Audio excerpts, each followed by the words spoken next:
সকাল সকাল ঘুম থেকে তাড়াতাড়ি উঠে গিয়ে রেডি হয়ে নিয়েছিলাম, কারণ আজকে ছিল মাকে নিয়ে চেক আপে যাওয়ার ব্যাপার।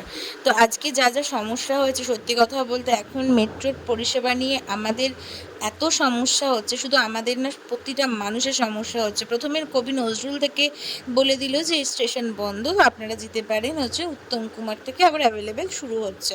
বাট উত্তম কুমারে গিয়ে আরেক ঝামেলা, উত্তম কুমার স্টেশনে গিয়ে দেখছি সেখানেও বন্ধ।